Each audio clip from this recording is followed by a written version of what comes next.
ഈ റൺവേ രണ്ടെണ്ണം എന്ന് പറയുമ്പോൾ ഈ രണ്ടു റൺവേയിൽ മാറിക്കൊണ്ടിരിക്കും ഫ്ലൈറ്റുകൾ? മാറിക്കൊണ്ടിരിക്കും. നമ്മളെ ഇവിടെ കാലിക്കറ്റ് എയർപോർട്ടിൽ രണ്ട് റൺവേ ഉള്ളത്.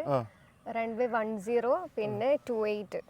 അപ്പോൾ ഇത് നമുക്ക് അവിടെ കാണാൻ പറ്റും. അവിടെ ഒരു ചോപ്പ് കണ്ടങ്ങള് കുറച്ച് വാഹനങ്ങൾ അവിടെ അതല്ല, അവിടെ മറ്റേ ഈ ഒരു ഇത് കണ്ടോ, ആ ഏരിയന്റെ അവിടെ റെഡ് ഒരു ബോക്സിൽ കണ്ടോ, അവിടെ 10-28 ഡെൽറ്റ ഡി എഴുതിയിരിക്കണം. അതെന്താ സംഭവിച്ചു കഴിഞ്ഞാല് ഇത് ടാക്സിവേ ഡെൽറ്റ എന്ന് അറിയപ്പെടും. ഡീനെ നമ്മൾ ഡെൽറ്റ എന്നാ പറയാം. അപ്പോൾ ഇത് ടാക്സിവേ ആണ്, ഇത് റൺവേ അല്ല. അപ്പൊ നമ്മള് റൺവേ നമുക്ക് 10 ഉണ്ട്, 28 ഉണ്ട്. അപ്പോൾ അത് റൺവേ എങ്ങനെ തീരുമാനിക്കണത് വിൻസിന്റെ ബേസ്ഡ് ഓൺ വിൻസ് ആണ്. അപ്പോൾ നമുക്ക് അത് കാണാൻ പറ്റുന്ന വിൻസോക്ക് എന്ന് പറയും. നമ്മൾ ഇൻസ്ട്രുമെന്റ് ബേസ് ചെയ്തിട്ടാണ് നമുക്ക് നമ്മളുടെ എയർപോർട്ട് എവിടെ ഉണ്ട് എന്നൊക്കെ മനസ്സിലാക്കാൻ പറ്റുന്നത്. ആ ഒരു ലൈറ്റ് എന്തിനാ വെച്ച് കഴിഞ്ഞാൽ അവിടെ ഇപ്പം അത് കൺട്രോൾഡ് എയറോഡ്രോം ആണ്, ATC ഇപ്പോൾ വർക്കിംഗ് ആണ്. പിന്നെ ആ ഒരു ലൈറ്റ് എപ്പോഴാണ് യൂസ് ചെയ്യുന്നത് വെച്ച് കഴിഞ്ഞാൽ ഇപ്പോൾ വർക്കിംഗ് ആണ്, അത് വർക്ക് ചെയ്തുകൊണ്ടേയിരിക്കും. ഹായ് ഹലോ ഫ്രണ്ട്സ്, ബുള്ളറ്റ് മാനാണ്. എൻ്റെ കൂടെ ഉള്ളതാണ് നമ്മുടെ 19-കാരി മറിയം ജുമാന. ഒരു വർഷം മുന്നേ, ഇപ്പോൾ 20 വയസ്സായില്ലേ? അടുത്ത ജനുവരി വന്നാൽ അല്ലേ 21 വയസ്സാവും. അപ്പോൾ നമ്മൾ കാലിക്കറ്റ് എയർപോർട്ടിൻ്റെ ഒരു പിൻവശത്താണ് ഇപ്പോൾ ഉള്ളത്. നമുക്ക് റൺവേ കാണാം. അപ്പം മിന്നു അതായത് ജുമാന പറഞ്ഞതിൻ്റെ കുറച്ച് കാര്യങ്ങൾ നിങ്ങൾ കേട്ടു.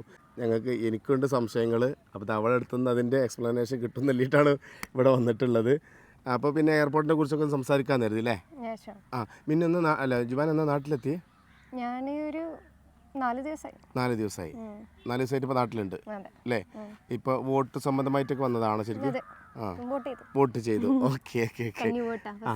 അതുപോലെ തന്നെ ഇപ്പോൾ ആൾറെഡി നമ്മൾ പ്രേക്ഷകർ, പ്രിയപ്പെട്ട നല്ലവരായിട്ടുള്ള എൻ്റെ സുമനസ്സുകളായിട്ടുള്ള പ്രേക്ഷകർ ഒരുപാട് ആളുകൾ പറയും എന്തിനാന്നൊക്കെ. കാരണം ഒരുപാട് ആളുകൾ ജുമാനെ അന്വേഷിക്കുന്നവരുണ്ട് കേട്ടോ. ഇപ്പോൾ എത്ര മണിക്കൂർ പറത്തിയിട്ടാണ് ഇപ്പോൾ നാട്ടിലെത്തിയിട്ടുള്ളത്? ഇപ്പോൾ ഏകദേശം 100ന്റെ അടുത്തായി. അപ്പോൾ ഒരു വർഷം കൂടി കഴിഞ്ഞാൽ ഒരു പൈലറ്റായിട്ട് നമുക്ക് ഈ ഒരു വർഷം അത്ര വേണമെന്നില്ല, ഒരു 6-7 മാസത്തിനുള്ളിൽ കംപ്ലീറ്റ് ആവും. CPL ലൈസൻസ് കിട്ടും. അത് അതെ, അത് കിട്ടിയിട്ട് വേണം ഇൻഷാ അല്ലാ. എൻ്റെ ഒരു ആഗ്രഹമാണ് ജുമാന മോള് പറത്തുന്ന ഒരു വിമാനം ഇവിടുന്ന് ഷൂട്ട് ചെയ്യണം എന്നുള്ളത്.